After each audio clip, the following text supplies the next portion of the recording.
This episode is sponsored by Cocatel Collective, a strategic sales and marketing agency representing a highly curated portfolio of emerging beverage brands, from premium all-natural sodas, wine spritzes, and spirits all around the world. Welcome to the In Process podcast, where we share stories of resilience and passion. We're excited that you found our YouTube channel, and we'd love to hear from you. So be sure to comment below and hit that like button. If you're enjoying these stories, be sure to subscribe and share. Enjoy the show. Welcome to this episode of In Process. I'm Andy. And I'm Thomas. As always, a big shout out to Atmosphere and the Rhyme Series for sharing their music with our show.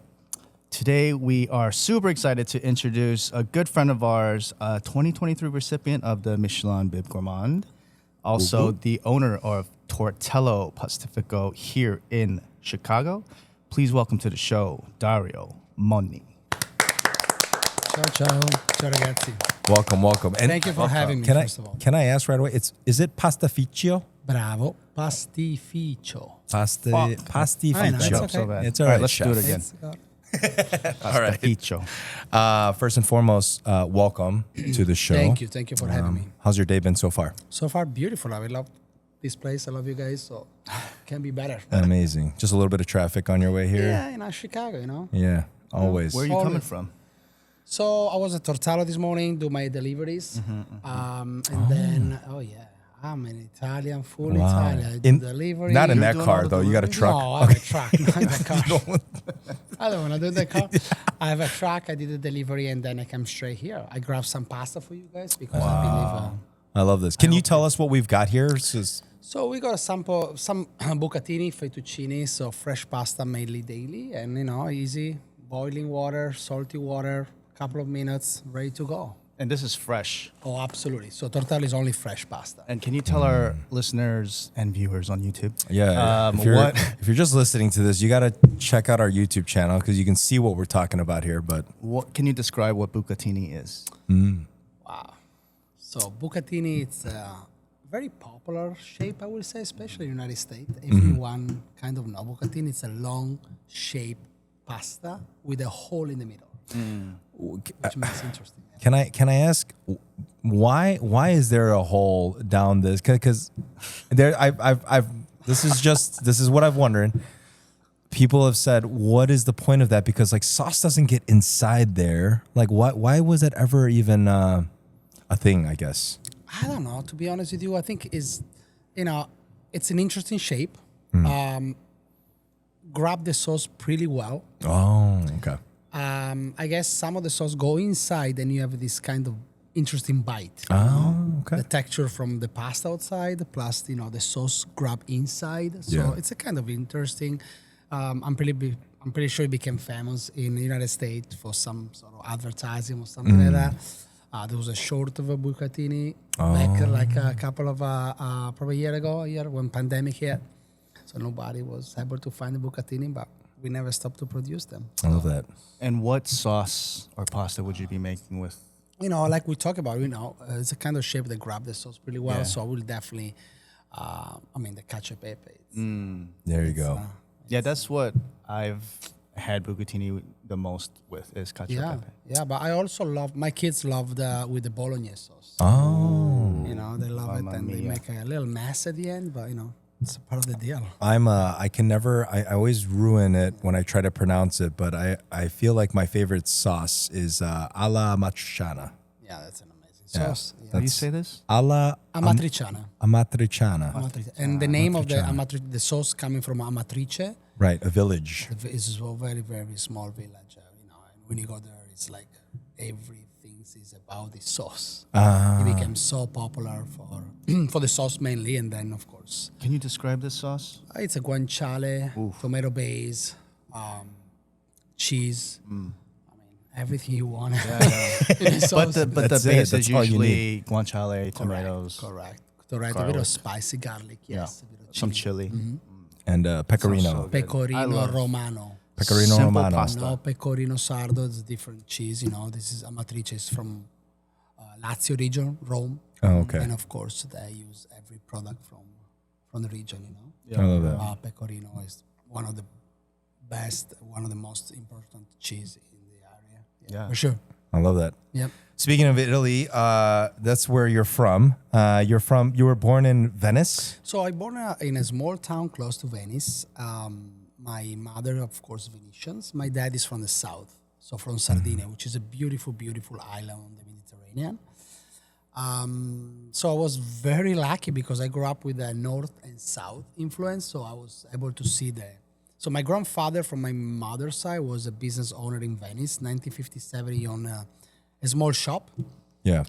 In Venice, and my father family was shepherds and butchers in the island of Sardinia. Right. So I learned both so culture. cool. You know, very cool because I learned how to understand the business from young age, and I also learned how to appreciate the land. Yeah. You know, understand the animals, understand the product. So I was very lucky that I've been involved. I've been exposed to that kind of both different culture. Believe me, North and South are very different. Right. So people, language, food, landscape, and everything else. So, so I was very lucky, and I'm trying to bring here to Tortello the memories. Yeah. I love that. Yeah. And your summers, so you spent your summers down in Sardinia, correct? And did you, like, where I'm trying to understand your story here is, you know, you were surrounded by all this amazing food in both regions, right? And you got your hands dirty in like learning about farming and butchery. How in the world did you end up mixing cocktails? Well, that's a great question. And I don't think most people know this. No, I think my career started at age 17. So actually started early working for my father, which I never enjoyed. He owned a pizza shop many years ago, and I started to work with him. And then I decided at age 17 to leave Venice and move to London. We're talking about over 25 years ago. Yeah. So technology was different than it is now. There was no Facebook, there was no Instagram, there was no Google Map. My English was really bad. Yeah. And I decided to move to London with not much money and no English. And knocking doors on restaurant and say, I'm looking for a job. Yeah. So that's the beginning of my story. So I ended up working at Cipriani. It was a very fancy restaurant in London. They gave me the opportunity because everybody was Italian. So and you don't need to speak English. Right. So that was my first job. I started washing glasses, and then of course I was a guy, and I'm a guy that I love opportunities and I love challenge, and I work very hard. So from washing glasses, they decided to bring me in the front of house.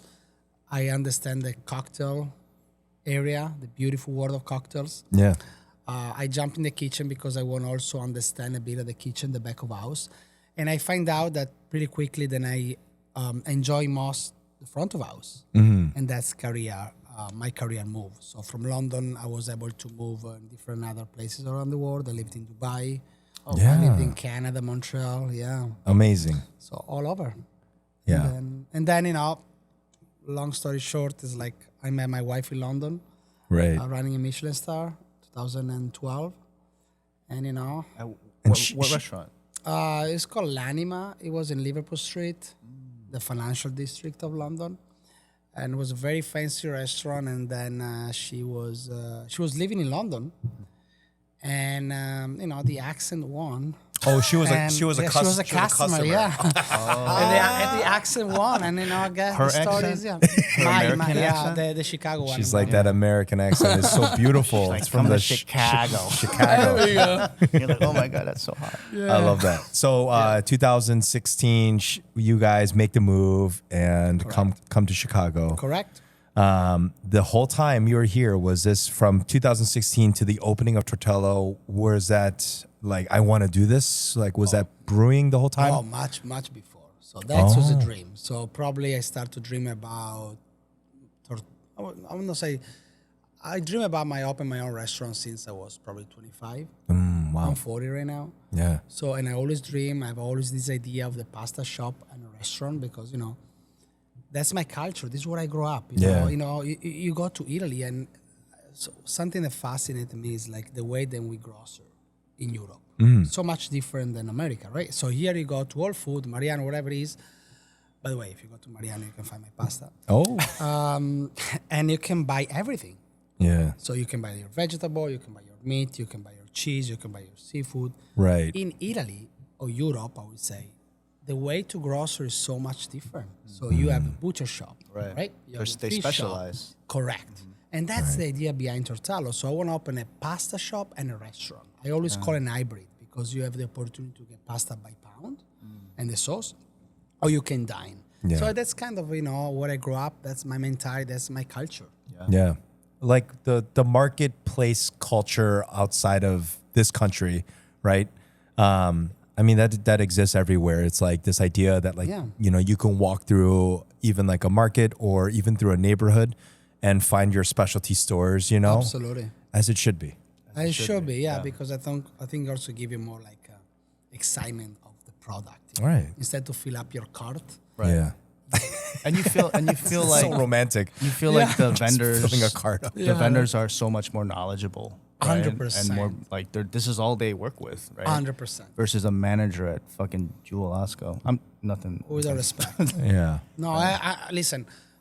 The reason why I'm doing what I'm doing is because I love to do it. Yeah. I'm passionate. I'm realistic. I care so much about what we bring to the table. Right. And I care about the authenticity. Yeah. I care about to bring my own culture. I'm not here to, discover new Italian food. I'm just bringing Italian food. I love that. And with the Mariano's, with your pasta not being available at all Mariano, is it every Mariano's? We start in 5 locations so far. Okay. So in the city. Correct. So far, yet. Okay. Very cool. And plus, we are at Dom's, we are at Foxtrot, Oh, yeah, that's right. we are at Olivia's Market, we are at Fresh Market in Halstead. Wow. So wow. Well, congratulations. Thank you. That's awesome. Yeah. That's very cool. It's nice. So are you delivering fresh pasta then to all these Correct. stores? We only do fresh pasta. So then how long can these sit on the shelves? So that's the thing. So if you come to my restaurant, you have these beautiful packages, handcraft, 3 or 4 days in the refrigerator. Our wholesale business is completely different operation. So the package is completely different, which have a 29-day shelf life.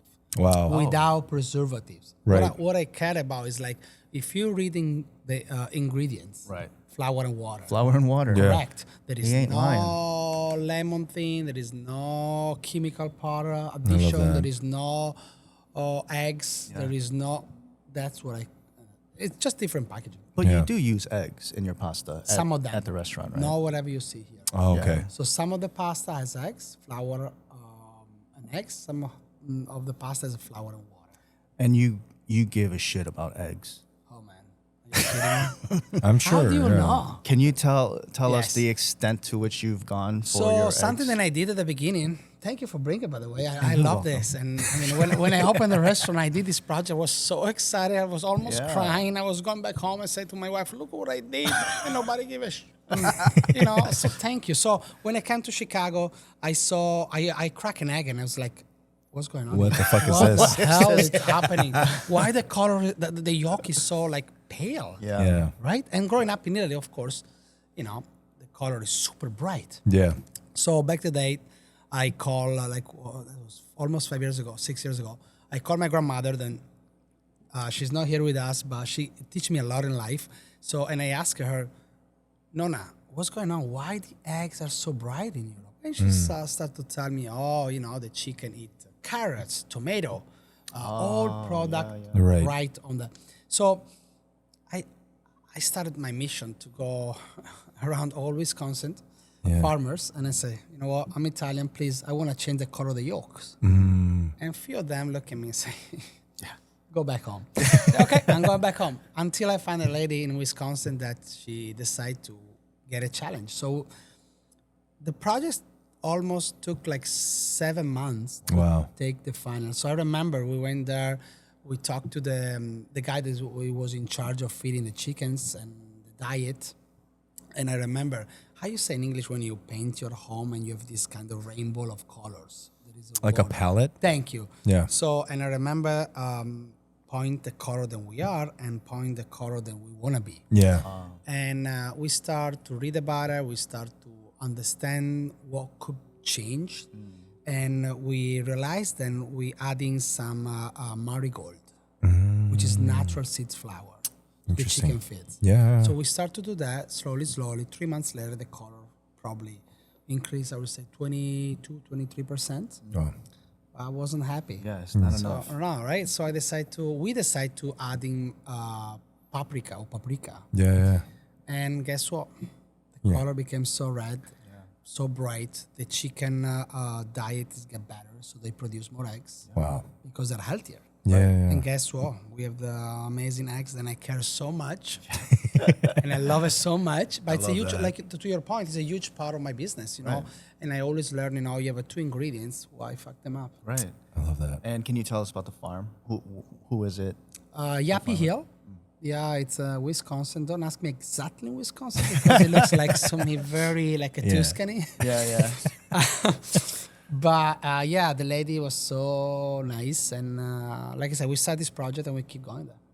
Do you have the same? I mean, this is almost, I assume, but I imagine you have the same kind of passion for flour, right? I mean, not all flour is the same. I think most people that cook at home are, you know, just use all-purpose flour all the time. Do you have a specific flour that you? 100%. So you pointed my second most important ingredient, flour, right? And yeah, flour to me it's a game change. To me, it's like find a flour that it's Italian, European. I mean, the European flour are so much less processed. That's why you know people. Oh, I went to Italy and I'm gluten free and I was eating pasta Right. 5 times a week. Yeah. And when I came to America, I can eat it. So Yeah. the flour, it's less processed, less chemicals. That's so true. And we have the farm, the mill in a small town near Milano. I went to visit them. It's a family business. Such a great people, and I start to import the flour. Wow. So it took a long time. It took a lot of effort. Extremely expensive. Right. But I will never go back. Right. I think one of the best things I did. For people that aren't familiar out there, like, can you give me what's like the easiest way to explain the cost increase of standard like hotel flour that you can get here versus how much you guys are willing to like pay for this? Like, just so people have an understanding of why quality comes at a price. Yeah. Is it like 4 times I the price? paid 3.5, 4 times. Wow. And again, it's funny because when I decided to start this project 5 years ago, the importer looked at me and say, when I decide to import the flour, the importer says, "Are you sure? Wow. You pay too much money for the flour." You know, and I'm a nice guy. I say, do your job, I do mine. Yeah. I believe in this, and I believe in what we bring to the table. I mean, it's such an important thing you put in your body. So I decide to do the way that I think is right. And so far, I'm very happy. I love that.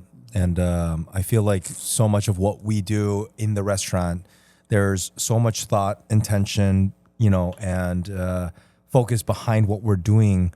That I think unfortunately, a lot of it goes unnoticed by a lot of people. So it's important that we continue to share those, you know, specialties and what you guys are doing over there. So I absolutely love that. You know, and I also think that people, like, to your point, people get better and better. I see a lot of people understanding more and more here right now. Yeah. So they understand the quality. Quality versus quantity is my policy. That's what from day one at Tortello we do. Quality versus quantity. Right. And, you know, I think people reaction is getting better every year. And I see people understand, happy to spend a little bit more and coming back. Yeah. Well, I can't say enough good things about Tortello, and Chicago's incredibly lucky to have you here.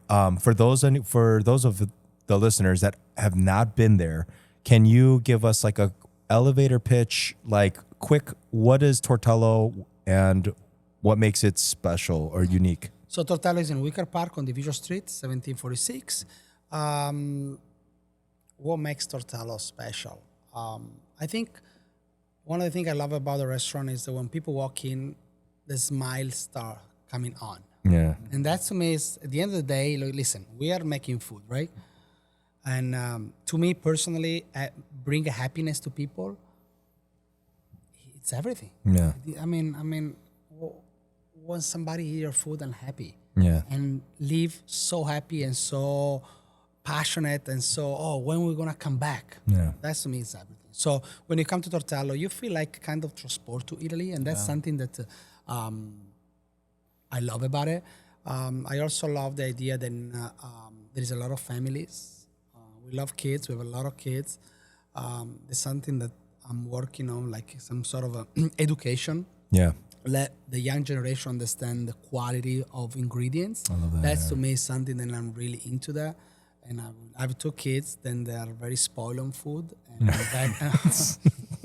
believe it or not, we were in Spain a couple of weeks ago, San Sebastian. Highly recommend to go. One of the most amazing places. And my son had this first steak tartare and foie gras. And How old is this kid? 6. Oh my God. He started to have truffle. I'm not kidding. Jeez. Age 3.5, 4. And he actually he smell it, and he taste it, and he's smiling. Oh, he Love liked it. It's it. the next Michelin star chef right there. I don't know about that, but he really enjoy food. So one of the things I love about when you walk in also the restaurant, you feel transport in Italy, and also you have the opportunity to buy some fresh pasta and go home and cook. Right. Or you can dine. So that's the thing that I really love about one of the few things that I love about my restaurant. Man, Tortello, it's so charming, right? You walk in, it's a small shop, but then on the left, as soon as you walk in, you have your what do you call it? It's like window pasta maker. Yeah, the window facing. Yeah. Yeah, they're making fresh pasta every single day, Oh, yeah. which is it's just fun to see that aspect of it. And then you have your Vespa, Yeah, I mean, dangerously hanging from the ceiling. Yeah, right. Actually, not. But you bring very good point. The window. The reason why one of the things that I love more about Tortello is the front window. Right. And the reason why I decided to do is because I always think about if you have a beautiful piece of making pasta is a labor of love, and if you have a beautiful piece of art in your home, where are you gonna expose, in the bathroom or in your living room? Where do you spend more time? Right. It just the thing is like, and making fresh pasta. It's like I said, I'm fascinated every day that I'm in my restaurant looking where they're making pasta. And I think it's a beautiful thing to do. Yeah. No, and like I can't stress it enough. Like every time I've been to Tortello, it's always something special. I always feel so good going in there. Even when I don't even eat and I stop by that one time I just saw you, it just I remember. feels good to just be there. Like people are having a great time.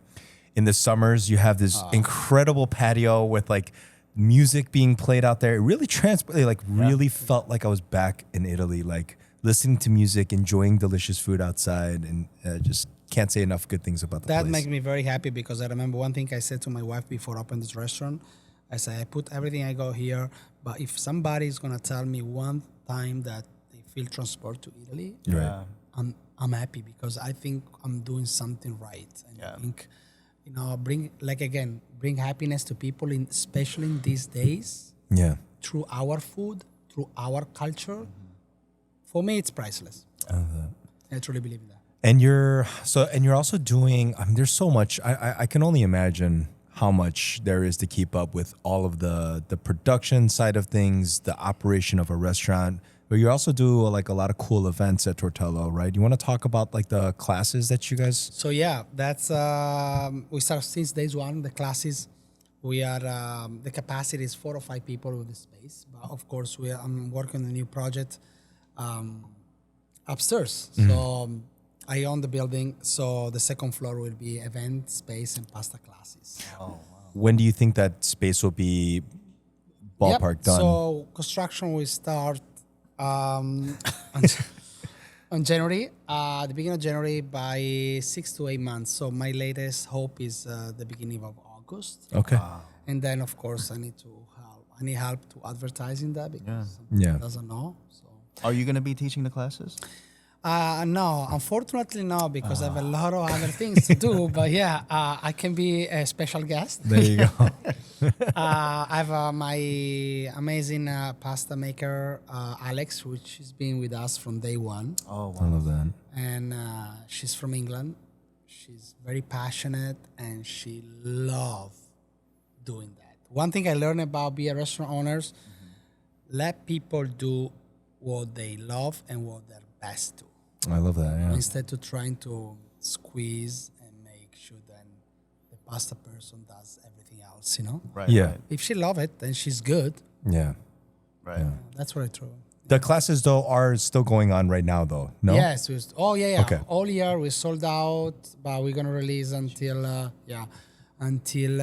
so we're gonna release the new 2024 in a week, I believe. Yeah. Oh, wow. Today actually we're releasing today. Actually, I think the new 2024. So please. Yeah. So when is it every beginning of the month that you release the classes? Right now we do 4 days a week: Monday, Tuesday, Wednesday, Thursday. Wow. Okay. And we've been sold out. Jeez. How many people can attend the class? 4 to 5. You said. Yeah, Oh, yesterday sorry. was. Hey, Stay with me now. stay with me. So yeah, 4 or 5 people. Yeah. And yesterday we actually have 6 people because people are so happy to be there. And we say, listen, you're gonna be squeezed. We love to be. We love to squeeze each other. We're a family, and that's what Tortello is. You know. I love that. Yeah. What do they typically do? So is it you make 1 or 2 different styles of pasta or? So one thing I love also about my class is that Alex, she's starting from the history of the class. She's starting to tell where the pasta from, who bring the pasta in the world. And also she tells the story about the eggs. She tells the story about the flowers. Yeah. And then you start to making pasta. But it's not the kind of, you're not going to class and this is the flour, this is the eggs put together. You actually work. You make 6 or 7 different shape of pasta. And you bring home all pasta you made it for your lunch or dinner the day after. And you drink a lot and you eat a lot. So. I was going to say you should just sell their work. It's like nice free labor on right? top of, Don't get me crazy idea, man. Be careful. I want to talk about the marketplace because I feel like as much as Tortello I tout as a restaurant, there is such a cool different aspect to your space. And right when you walk in, you have a beautiful collection of wine. There's like merchandise. And also there's so much that you can buy on your site. You can also get, you want to talk a little bit about the sauces, the meal kits and baked pastas too? Absolutely. So everything back to our conversation, Tortello is a pastificio. Pastificio. One more time. Tell me. Pastificio. Pastificio. With your hands is perfect. There you go. So it's a pastificio. Now I can't remember. Pastificio. And a restaurant. So basically you can buy pasta and sauce and cheese and burrata. We have an amazing burrata from Puglia that we shipped every week. Wow. From south of Italy, yes. You have a little retail, which make me very proud because I select every ingredients. Nice. I spend time. I drink a lot of wine. And it's great wine, by the way. Great wine, yeah. I actually enjoy that. So you can go there and just walk at Tortello and do your grocery store shopping. Sorry, and then we produce everything in the facility. We don't buy anything that is already pre-cooked or pre-made. So it is an opportunity to have both experience. I love that. Yeah, man. I always say I mentioned this now. Then I mentioned the word experience. It's one of the reasons why I also love my restaurant. It's because we are trying every day very hard to create an experience, which is a very different than a transaction. Right. Right? Yeah. So experience versus transaction. And I think when you are able in any business, or mainly in the restaurant business, to create an experience and transport the experience to our guests. Yeah. Right. It's hospitality versus service, right? Thank you very much. I love that. I agree. Yeah, man. I want to touch on American Italian food. I could see the reaction immediately. No. And I want to just pick your brain, like now that you've been here, 2016. So almost like, let's call it almost a decade, right? Almost. I'll just round up. What are some things that you've seen in American Italian food that just absolutely, makes you cringe? Grind your gears. Yeah. Wow, that's a dangerous question. I'm going to try to be very nice. Yeah. No, listen. I respect both culture. I respect Italian American, but I felt like a responsible as a restaurant owner of Tortello to educate it. Okay, education is something that I truly believe. Right. I believe you guys believe as well, and I think I'm learning from my employees every single day. I'm learning from my kids. I'm learning from my wife. I'm learning from anybody, and I think be educated on food is something very fascinating and very important. So we're trying to educating our customers that Italian American is different than Italian food. Right. Okay, you can have a pasta, but what I see the different portion size, for example, right? Right. So in an Italian American, probably because back to the days when the Italian arrived to United States, they were trying to feed people in high quantity, right? And maybe no high quality level of ingredients. So that's why the portion I think start. So Italian food, I always say the pasta is not a volcano of pasta. I call like that. Yeah, right.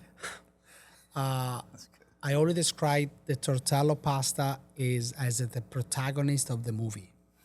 Is the main actor, and the sauce is all around. So in Italian food, the pasta does not swim in sauce. Right.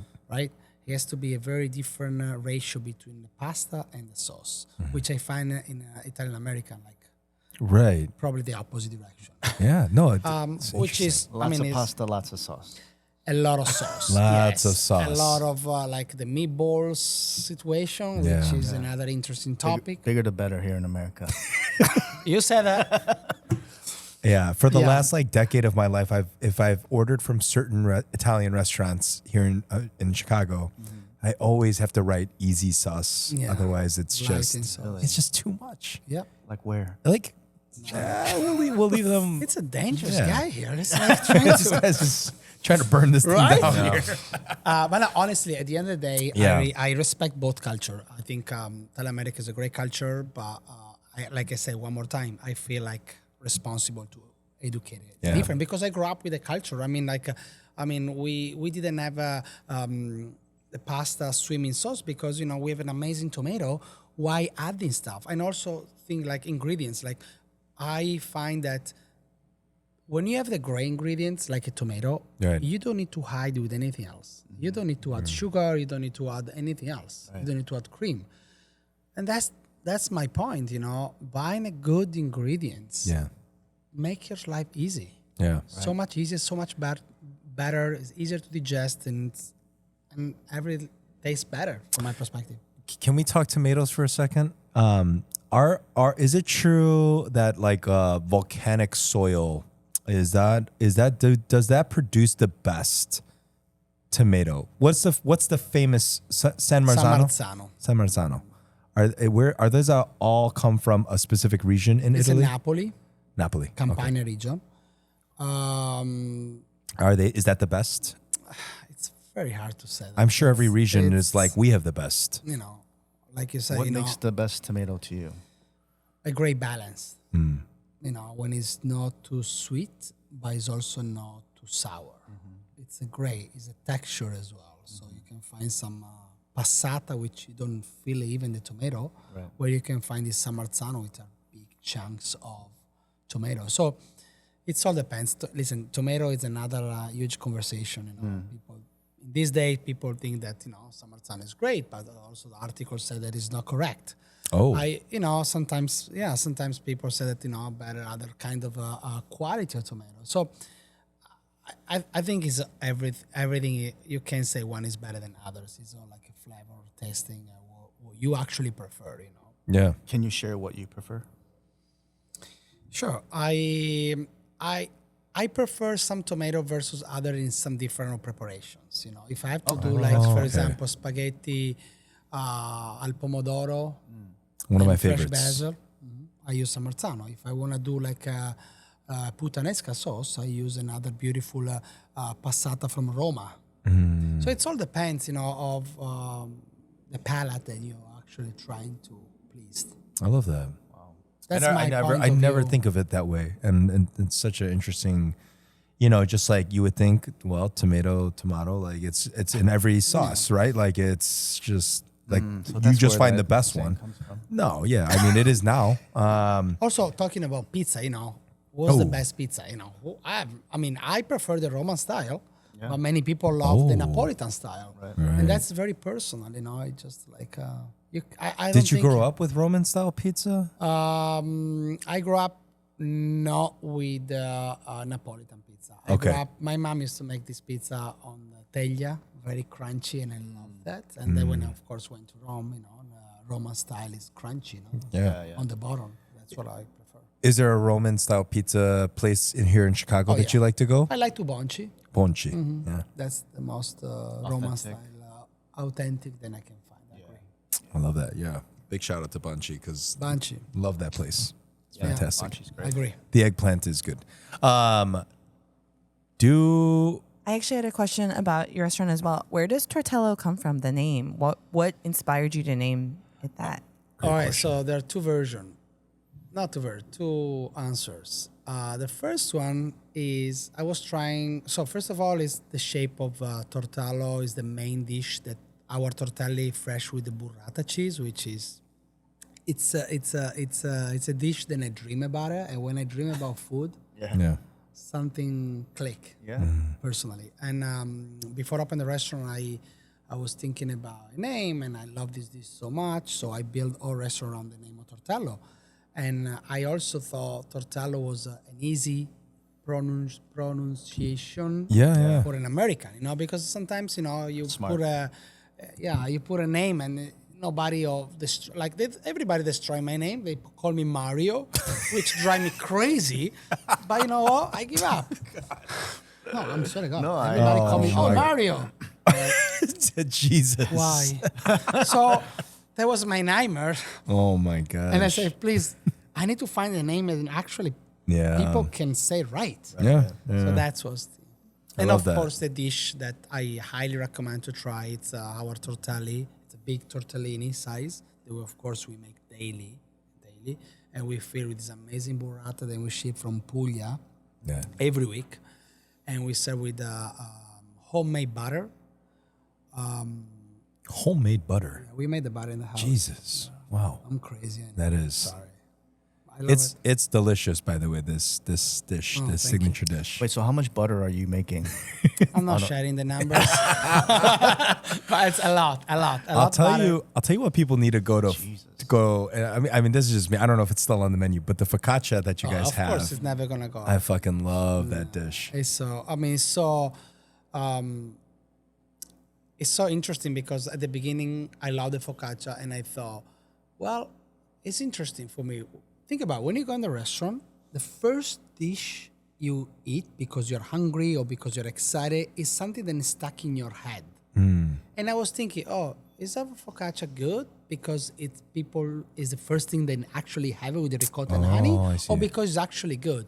And then after years, I realized and I really, really love it. Yeah. And I actually love the actually ricotta and good. honey, and people we sell every table has it. Yeah. And as they should, because it's fantastic. Thank you. Yeah. Are you coming up with all of the dishes and recipes, or is Alex kind of? No, Alex is a pasta maker. Our Okay, chef okay. Annie, she's the head chef. For Tortello. Oh, so Annie Correct. is the one who. So, so everything behind Tortello is, I like to say that thank you for bringing back to me. It's the reason why I do Tortello is a little selfish ways, because I'm trying to bring back my memories I love that. from Yeah. childhood. I try to bring back my food for myself first. Yeah. And of course, I hope I please other palates. And that's it's all about. So chef and I sit down with her when I don't sleep much. I think about food, and I think about my memories. And I sit with her. I explain the dish. I show how to do it once, and then she put her touch in. Which she's been with me for over 2.5 years, so she knows me in a good and a bad side. Yeah. And she know a little bit more what's going on in my brain, and she trying to bring back to through the food. Yeah. But that everything starts from a memory. Everything starts from a childhood experience. For example, I'll give an example. So a few months ago, one night I got this memory of my father took me in this little village in Italy, and there was when I was probably 15, 14, and I was going with him, and there was this guy on the corner frying these huge donuts, which you guys know what donuts is. Back today, in European perspective, donuts was not very common. There was this giant ciambella, we call it ciambella, which is giant donuts with a hole in the middle. And it was bigger than my face, I remember, and full of sugar. And my first bite, I fell in love. Oh, Completely. I was like eating all. And I decided to bring it back. Guess what? People lose it. So we only serve Friday, Saturday, Sunday, and we serve with mascarpone to dip in a pizza box. I didn't even know you had this. I know, Friday and I know, Saturdays. I know. But that's the thing, What do you Friday, call it? Saturday, ciambella. Ciambella. Yeah. Ciambella. So And he's writing it down. that's We're just gonna be there this Friday. Right. It's very easy. Friday, Saturday, Sunday we sold out. We sold out every night because we cannot make many. We cannot make many, so we have no space. But with my project upstairs, with the event space, I will try to bring even more. I love fried stuff, fried food, and I have no fryer. I have a smaller fryer, so I'm trying to improve and bring more food. I love that. Speaking of like, being with your father in the summers, is that farming kind of background and upbringing? Is that kind of one of the catalysts as far as like you trying to bring these seeds to America to grow these? You want to talk about these specific seeds you're bringing? Yeah. So we again, back to what we we're just saying. It's all selfish way. So growing up in north of Italy, I love vegetables and I love this kind of radicchio tardivo, which is something that I don't know if you ever see. It's a red, long leaves. Yeah. And so delicious because it's sweet and bitter at the same time. And we serve in the most simple way. We serve with the pasta. Like last week we did a fresh porcini and radicchio. Or we serve as a salad. And it's so good. And I miss it so much and I can't find anywhere. So I started last year I started with a farm in Illinois. Closed loop Closed loop farms. farm, which I love them very much. So they helped me with this project, which finally this summer we had this fall we have the first small production of radicchio and a puntarelle. Puntarelle is also a vegetable from Rome. So when I was in Rome, it's a season, like a month a year. And it's hard to describe. It's between an artichoke and asparagus, very weird shape. I believe it's only 1 month a year. And when you go to Rome, they serve you in a salad with this anchovies dressing that they made it, like olive oil, anchovies from. We have the anchovies from Napoli, Nettuno, which are for me personally are the best, and in a very simple way and such a back to my memories. And that's what I'm trying to do. I try to please my palate, my memories, my childhood. I miss, living in a different country.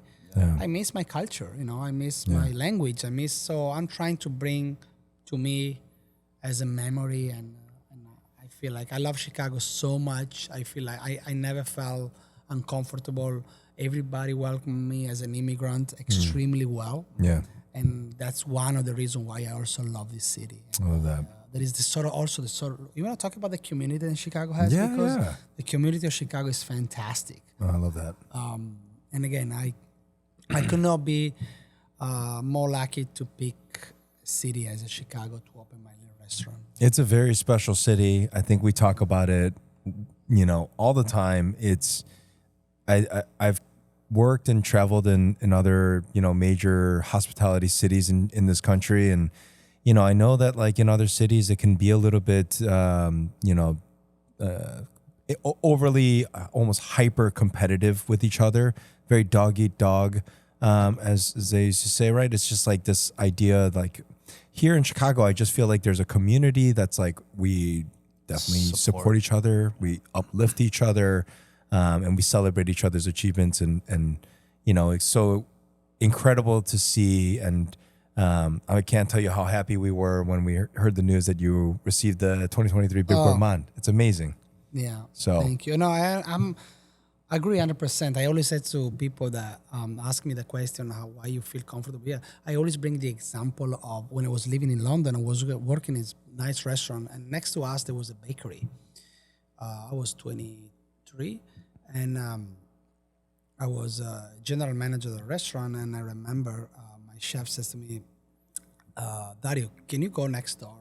It was a bakery, and ask for some, I believe it was eggs or flour. I don't remember exactly. So I went next door. yeah. And I said, guys, we run out of eggs or whatever it is. Do you mind can I borrow you 5 eggs or whatever? Guess what? They said, no. Oh, And that blew my mind. Yeah, that blew my mind away. So I'm sorry, we can't. that's not what I was expecting right there. Yeah. Correct. And I was like, and when I came to Chicago, I was like, I would run out of plastic Maybe they bags. ran out of eggs too. Sure. but that's Right. the point, It was Right. like the sort of competition, like Right. be aggressive, like I don't want to. And again, I'm not saying that all England is like that. I'm just saying like that my experience of like cheers for the achievement of the others. Right. Right. That's to me is one of the most, if you are doing great, I'm so happy because, everybody do better. Yeah. Right. Yeah, I love that. It's abundance mentality. Mm-hmm. Right? We can all win. It doesn't have to be 100%. right. 100%. Well, I'm super excited to come and try some of these vegetables. So for for those of you, it was radicchio tardivo, Tardivo, yes. So, and then puntarelle. puntarelle. Puntarelle. Again, I don't know. I mean, Holy shit! Have I been saying if it's puntarelle, right? Yeah. At the LA, then I feel like have I been saying pappardelle the wrong way the whole time? I think Is it it is. pappardelle or pappardelle? Pappardelle. Pappardelle. You say wrong. I've been saying pappardelle. Yeah. Really, I will forgive you. Yeah. I mean, All right, this one Sorry time. about that, Dario. I like Damn a it. pastificio, whatever. Very cool. What are some places that you like to go around and eat here in Chicago? We're talking about the community here. Any favorite restaurants that you really love? Of course, I don't want to sound like silly, but yours restaurant is one of my favorites. man, I so also sweet. love. I really believe in that. Yeah. Really love. I feel welcome every time I come here. I wish I can come more, but Thank you. I love and again I love Le Bouchon. Oh yes. One of the place that makes me so fucking happy. Yeah. The other day I went for Monday lunch. nights, you got to go. Half off wine bottles. I know. I remind you, I have 2 kids under age 6. Yeah, that's right. Then they need a father sometimes. So as much I would love to drink half price wine, trust me. But that's the thing, I went for lunch the other day by myself. I was very happy. I love that. What else? I love humble food. I really like. I don't like. When I go, I don't know if you guys feel the same, but being in the restaurant and cooking for others, make others happy. When you go in the restaurant, you want to feel comfortable. Yeah. You want to feel happy. You want to feel welcome. You don't want to feel like under pressure. That's what I feel like. And anytime I go in these places, I feel like kind of be home. Yeah. And that's something that Tortello also, I have a feedback from people. Like when they walk in, we have regulars, a lot of regulars, and they come and they feel home. They don't even feel pressure. They don't need a reservation. They don't even, they walk in. They feel like I'm there all the time almost. And I remember most of the names. Right. That's some sort of community then also you can bring in the neighbor. Yeah. Are you ever going to take reservations, or are you always going to be a walk-in? Never say never in life. I learned. Yeah. But Never I say think never. I think for the Tortello neighbor than I am, people prefer like that. Yeah. And I feel like so far so good. So why change? Yeah. No, I love But that. you never say never. I mean, we definitely take reservation for the event space upstairs. Right. That's something that is new for me. So please be nice. Yeah. Can I ask about this merchandise Yeah. that you brought here? So if you're, again, listening in, you can tune into our YouTube channel to check this out. But we've got some beautiful, cool merchandise here. This is a fresh drop. Yeah, it is. And I learned in life that when I opened the restaurant, I was trying to be a restaurant owner. I was trying to be a front of house guys. I was trying to be a merchandise designer. Didn't work out because my friend says to me, what are you doing? So I came out with this silly logo, and I sold 0. And my friend, which is this is what he does for a living, he says, "Leave it to me." Yeah. And I said, in Italian, "Oh, it's going to be free, right?" I say, "Shut up," whatever. And I decided to give the opportunity, and he come back with say, "Oh, I have the great logo for you, the great design al dente." I say, as an Italian, says, "Why? Why there is no tortello?" And he says, "That's the point." Guess what? We sold out. And that's my learned lesson. Right. One of the things I learn every day from other people, like do what you're good for. Don't trying to do everything because you can't. Yeah. Delegate. It's hard for me to delegate, but I'm learning every day I love to that. delegate people. What does al dente translate to? It's the right the right way to cook the pasta, which is not too soft, it's not too hard. It's the middle part. Very hard to describe because it's a very authentic Italian. You grew up eating pasta al dente. If my grandmother, which she was still cooking since she was 89, Yeah. she was making the pasta, then was no al dente, I will tell her, I'm sorry, I'm not eating. And she was not taking personal. She will be offended if I was faking. Yeah. My wife, I remember she came in one day and I complained about the pasta or something. And my wife said, "What are you doing, stupid? She's a beautiful old lady and she tried to make you happy." And my grandmother, she hear that. She says, "Joe,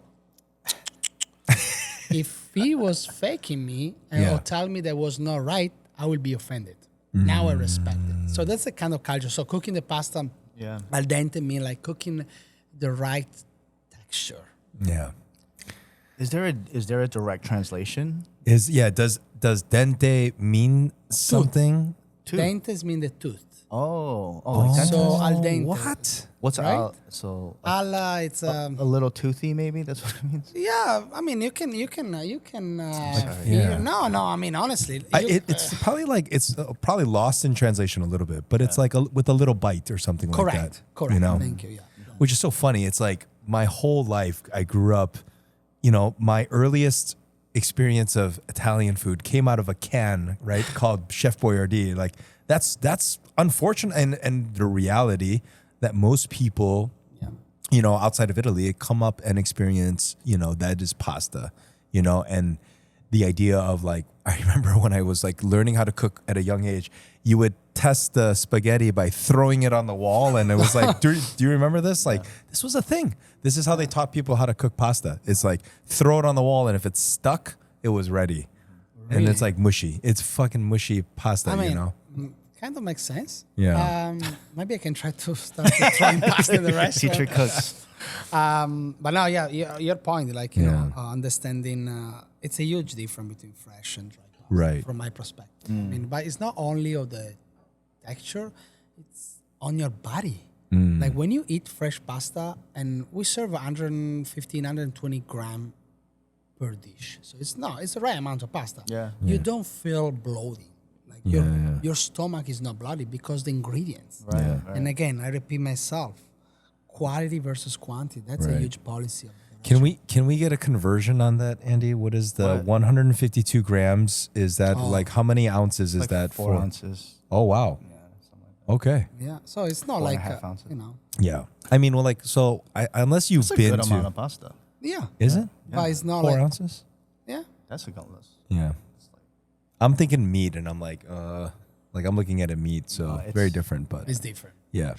But I do feel like if you grew up here stateside and let's say even worse, like you grew up rural America somewhere, unless you've been to Italy, like you really don't understand the culture that surrounds food, right? And, we were lucky enough to get to Rome and travel through. We had pasta in Bologna and, all throughout. We went to Naples, and just incredible, like the portions, right? Even when we went to this famous pasta restaurant in Roma. Which and one? it was Da Enzo.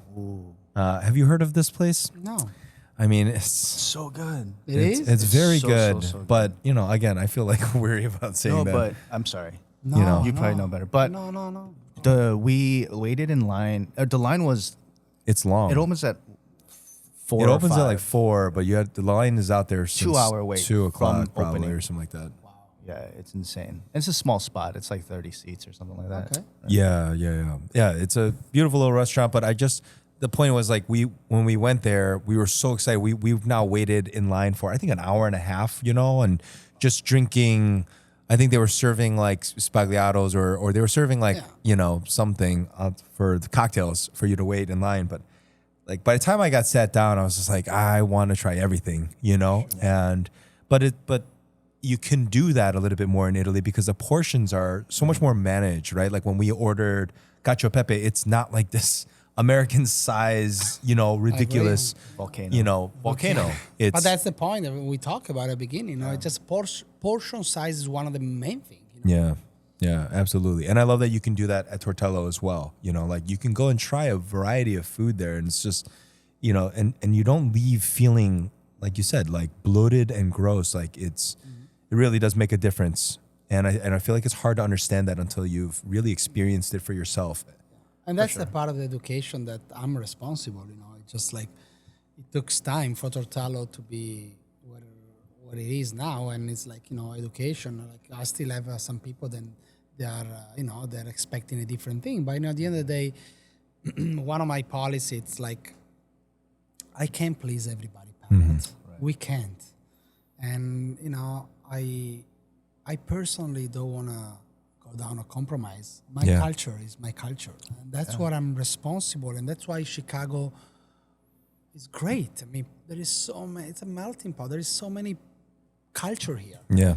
And I want to bring the authenticity. I want to bring the culture of Italian food is. Yeah. I love that. I love how what you said earlier too about, this is me being selfish, but I think all of us in this industry, to some degree, we are creating, I know Andy and I, guilty of the same thing. We wanted to make a restaurant that we wanted to go and eat at ourselves, right? Like how we wanted it done. And at the end of the day, it's like, maybe that's a little selfish, but it's at the same time, it's like, that's what we're just really happy sharing, and it goes for both of us, right? It's like, we want to share some part of us, right, with other people. And this is how we want it done. So, no apologies needed there. No, I agree. Yeah, every time I go to or even just pass by Tortello's, man, it's like it's such a, like you said, it's such a humble shop. Like you can just see everyone enjoying themselves in there, the hustle and bustle, like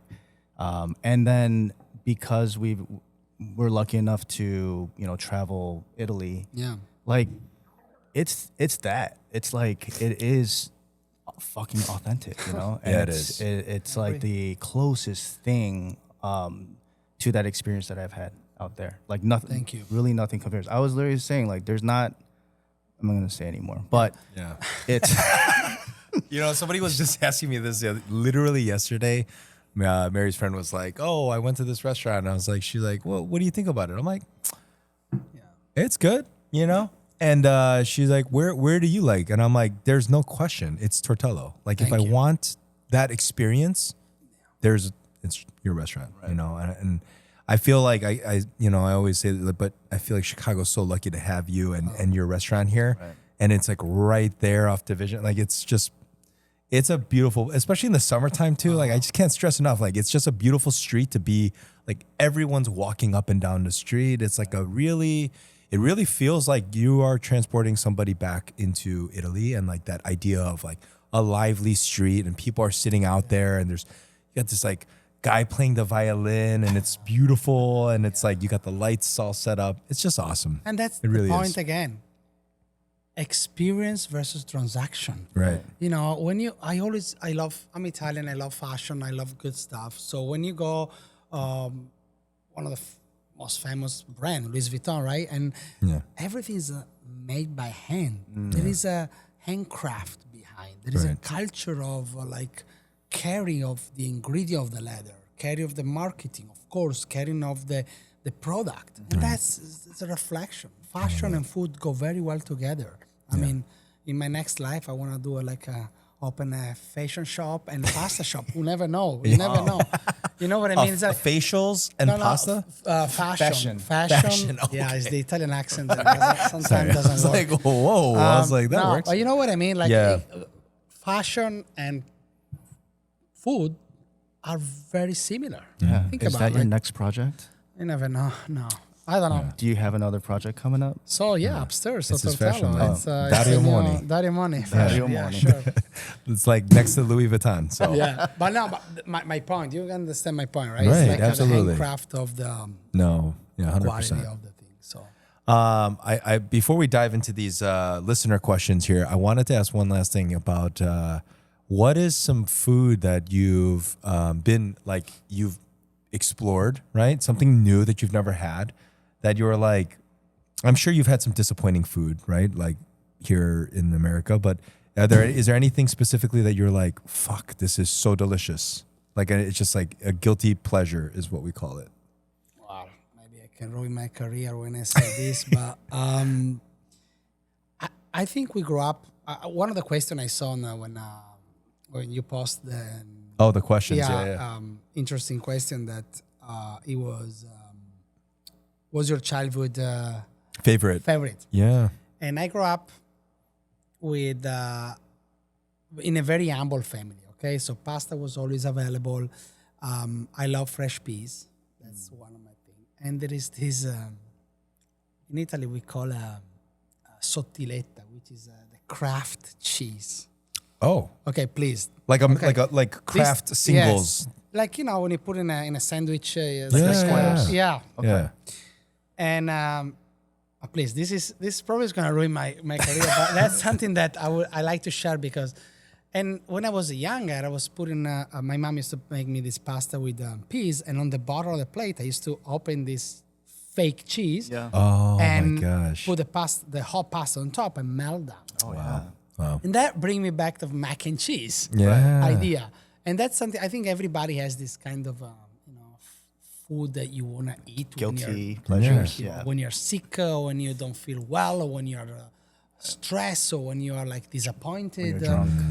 That was something that says shit. You know, it's that- so good actually, but That's funny because like there are a lot of like Koreans that take spicy instant ramen and then they'll like put cheese, the craft singles, just like you said. I mean, it's basically On like top of the noodles. on top and of the let it melt. noodles. there we go. You see? And sometimes like some people like there's no broth, so it becomes basically like a cheesy, spicy instant ramen pasta is basically what they're making. So And one thing I want to say, I have a lot of Korean friends, and the other night took me to one of my favorite places to go. It's a Dansen.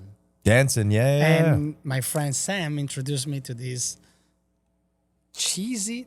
I don't understand what was What the is it? plate. Was it Fire ball- chicken? Was it Yeah, but spicy? there was a cheese on top. Yeah, with cheese. Yeah. I was like, Yeah. what's happening here? I mean, but it was yummy. I'm telling you, it was yummy. And Sam says, oh, this is my favorite one. Anyways, I love that. was the guilty one. Let's go into the listener questions here. So we've got some questions. Yes. So some of our listeners on Instagram has some questions for you. Oh, great. And we'll start with Sam, just because we're talking about Sam. our good friend Sam Che here. And he says, God, Do I need to answer this? question? Yeah. how has Korean eating and drinking culture changed your life?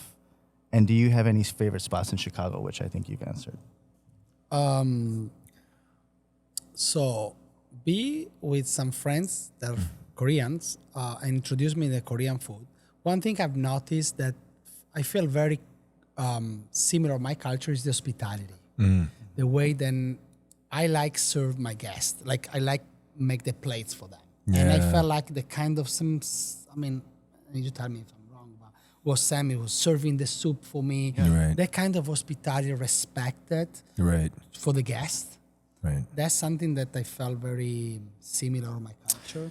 I feel like Yeah. there's so much crossover There between is. Italian Yeah. culture and Korean culture. I truly believe, and like I say, I'm going out often in a Korean place is the dancing is because it's so simple, it's so easy to go there. Yeah. And I felt like there's some sort of even with you when I walk in this restaurant, people welcome. I don't know, it's just some sort of feeling that I really actually love. Yeah. Yeah. I think like even the dining aspect in a lot of Korean culture is like when you grow up, you know, your grandma is like feeding, you know, like Yeah. even when like with Korean barbecue, you make the wrap, you know, and like they would make the ball and then they would hold it out and then you eat it from their hands, Yeah. right? It was like just a sign of endearment, right? And love and care and making sure like the hospitality, not just like from the restaurant people, but on the table amongst each other. 100%. It's like, even with Korean barbecue, it's like, Yeah. I'm cooking for you. Exactly. I'm cooking for you. That's what I was trying to also jump in. I'm making sure everybody on the table has what they need. There's a lot of like, you know, table etiquette that's similar in that regard. So No, it's interesting. Very interesting point. Awesome. So next question from our dear friend Matt Mirapol. What's the difference, which we kind of touched on as well, between Italian American and Italian food? I mean, I think we already touched this point, but I think portion size is the main thing go through my Yeah. head. Pasta swimming in sauce and pasta. I love Enjoy the sauce. it's drowning. It's drowning in Correct. sauce. And I also think that, forgive me, but I think the choose of quality Yeah. between the two cultures. That's absolutely it's I a main agree. point. 100%. Sorry, but this is I Yeah. truly believe in that. Yeah. We should throw a little love to this person because we already answered the question, and Dario already answered what your favorite childhood pasta dish was, and that was Tammy Holubar. Hope I'm saying that name right, Tammy. What was it? It There was a he pizza, said- pasta and pizza with some cheese. with the you know. sliced With the craft Yeah, cheese. that's, I would love to try this, by the way. So What- if what- we what could kind of- share this recipe. I with- love the lumache. Lumache is the shape of pasta we serve for the bambini menu at Tortello, which is it looks like a snails. love that. Oh, And it's a weird shape that grab another reason why, because the pea go inside and stuck inside the pasta. So when you have the bite of this pasta, it's like a sweet from the peas, Yeah. the texture of the pasta, the fake cheese, Yeah. and that's perfect. le jeu sont I love faits. this. Wait, this is on your kids' menu? No, the shape of oh, pasta. oh, What is the No, shape The shape again? is called lumache. Lumache. I love that you guys call it the Bambini. Bambini, menu. yeah, Bambini menu, yeah. That's so good. Beanies. All right. From Jonathan Kaczynski. Jonathan Kaczynski. What's something you've wanted to serve at Tortello that you haven't been able to source yet? Oh, like something you've wanted to serve, So but it's a sourcing problem only. I guess. Okay, Like that would be Hanu for us. right. So one of the things I miss most living in Chicago and be Italian, grew up on the north side of Italy, is seafood. Oh, So, Mediterranean water is different than ocean water, yeah. and also reflect on the flavor of the fish, right? So I grew up in Venice and there are some awesome seafood selection, and I really wish you guys try them. There are this called moeke, which is a little crab, little guys here, only probably months and a half a year. And the way they cook them, they grab them, they put alive in milk, they die, if you can say, sorry. They die by drinking milk and they fry them. What? So they're full of milk inside. I'm telling you. my I'm God. telling you. I also drown in the love milk. langoustine, which is you guys call scampi, and I have always a fight with my wife because she says, "Okay, you call langoustine or scampi, but langoustine is more French, not Italian. Scampi is more Italian." I grew up thinking of langoustine, the little, langoustine, the long one with the claws. and can't find them here. They're so expensive, and I can't Wait, afford is this- to make a dish with that. This is not crawfish. No, langoustines. langoustine. They're like bigger shrimp with like Yeah. tiny claws. They're so So they delicious. look like little Pincers. baby lobsters. They look like baby lobsters. Yeah, Yeah. but No, they're isn't that so a primate? sweet. Kind of. Oh, okay. They're so sweet, and I prefer that than lobster. Okay. Personally. Langoustines. And we eat like raw. Yeah. You also eat in a buzera. Buzera is one of my favorite pasta. It's a spaghetti with a tomato base. Ooh. With this langoustine, we blend the skin of the langoustine and we add tomato. So all flavor, as you know, is from the skin of the crust test, right? Yeah, I the, love the that. shell. The shell. Thank you. Yeah. And we make this amazing, powerful sauce that You cook that down in the tomatoes, No, and he and blends then it. you blend I it. blend them. But again, It just into a liquid. It's an explosion 'cause- of flavor, and then you serve. You grill. You cook. You keep them aside. Some of them just for garnish, for to put on top, or just to open up. We usually we use our hand to clean them up. That's something that I miss a lot. But basically, I would say mostly the seafood.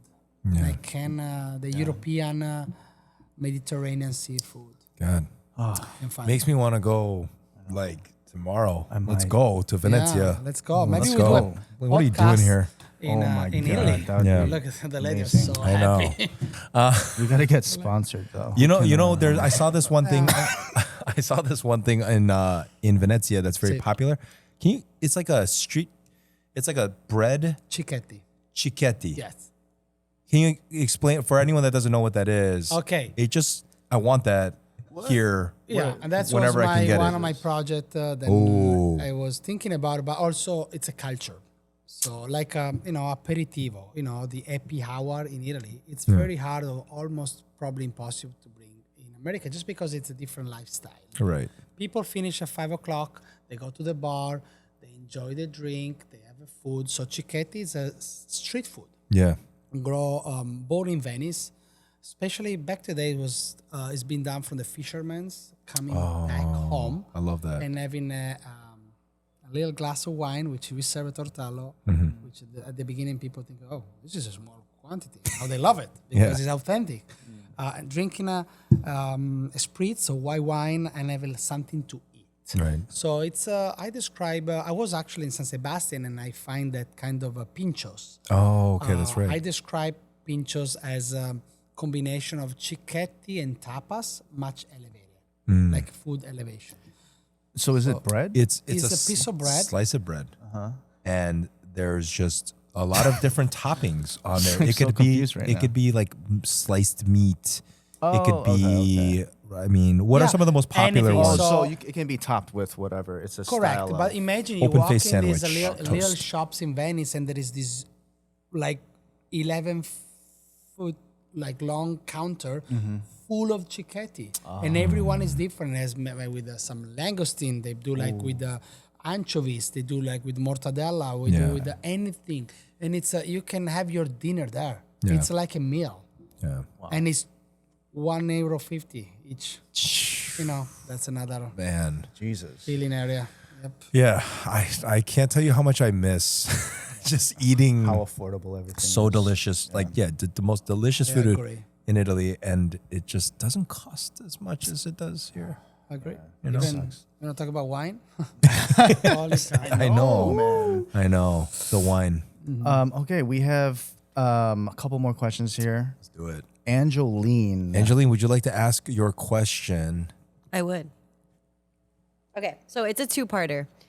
What are some customs that exist in Italy that Americans should adopt? I like that. Dun dun dun. Customs and traditions What do you in mean by- Italy that you wish Oh. Americans would should would Thank do. you. Thank you. Adopt. Well, one that stuck in my head is I wish that here there is more like appreciation and respect and understanding of eating versus necessity. Yeah. You understand what I'm saying? Like in Italy, I was reading an article of a chef this morning of Italian that says Italian is the only population that ask what is for dinner at lunch. Yeah, I love that. It's not amazing that? Right, I mean, yeah. like we're sitting in Italy, we're sitting and we contemplate the food. We adore the food. We ask about the food. We are like excited about a lunch or dinner. And I wish there was more here. Like, I'm trying to teach my kids to understand and sitting at the table. Okay?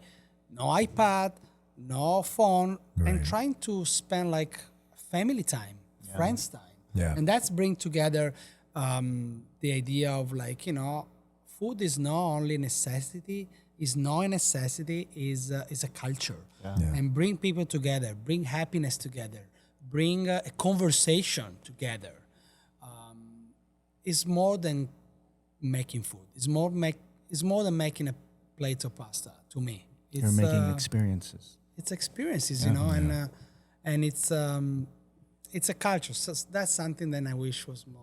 Yeah, it's a lack of mindfulness, right? It's like we're just shoveling food down here, where there's a lot of thought. I mean, this is a lot of places outside of this country where For sure. food just gets lost in the background. Where in other cultures, it's the culture. It's the culture. It is the culture. Yeah. Right. Part And two. then part 2 is, are there any rules or etiquettes in Italian dining that we should know about? Just like if I were to come into your restaurant, what ways can I show like respect for the Italian way of like dining and being a customer? That's a good question. Asking questions and not give an opinion, straight away. I mean, if you're not familiar with the food, I think you should ask why the portion is this size. Why don't put a cheese on seafood? And again, back to our conversations, is education. I think that and more people know travel to Italy, travel to Europe. Right. It's much better. I find it. People are much more educated on food than it used to be, from my perspective.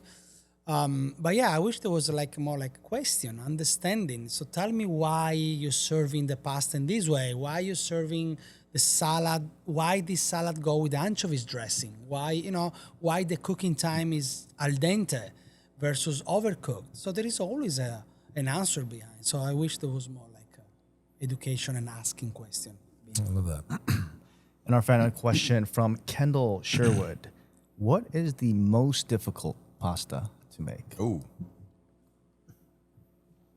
like the shape, I assume. Well, any handmade shape, it's hard to make it. I will say the filling pasta, it's hard because as need an expertise, some sort of practice. Right. We had a lot of orders now for Christmas about anytime I take this order, my people look at me why? What the fuck? Like a guy come and ask us 9 pounds of tortellini. Wow. Tortellini are the right size of tortellini, just to give an idea, the soup scoop that you use for soup, you should fit 3 or 4 in the scoop. Like if the scoop is like this, you should fit 4. So Wow. they're probably that side, and it has to be handmade with the filling. Wow. So it's very hard. Very intricate. Yeah. If even if your hands are slightly bigger than usually, that's why the sfogliina, that's an interesting thing I find. The sfogliina is the name of the pasta maker born back to the days. Sfogliina, la sfoglia, the one that she used to make the sheet. Alex, it's our head sfogliina, Oh, interesting. pasta maker, whatever. But back today, only women were doing because the hands Were were smaller. smaller. And they were the only one able to make this kind of interesting small shape. So there's a lot of history. And Yeah. Yeah. I love Tortellini. that. I love all tortellini. the names with the the pasta Pasta shapes, shapes, like yeah. like agnolotti poetic. is like Yeah. little pillows, and yeah, I love that. Angel hair, which everybody know. Yeah. You said the angel hair. I don't What know is that why. in Italian? And Cappelli d'Angelo, Oh, which is the same translation, but they're not so popular than here. That's something that I would like to learn more. Why some people in America knows angel hair. Everybody knows bucatini. Everybody knows angel hair. More than other shape that are fantastic. It's interesting. yeah. I just learned about spaghettoni, Spaghettoni. That's which is like, if you like spaghetti like me, it's a bigger spaghetti, so it's better. the one that I brought I can for chew you. on it it's, more. the spaghetti chitarra. big Yes. guitarra with the square. We got one of my favorite shape, Yeah, I love it. the texture. So you're gonna try later. So it's Ooh. also interesting shape as well. Awesome.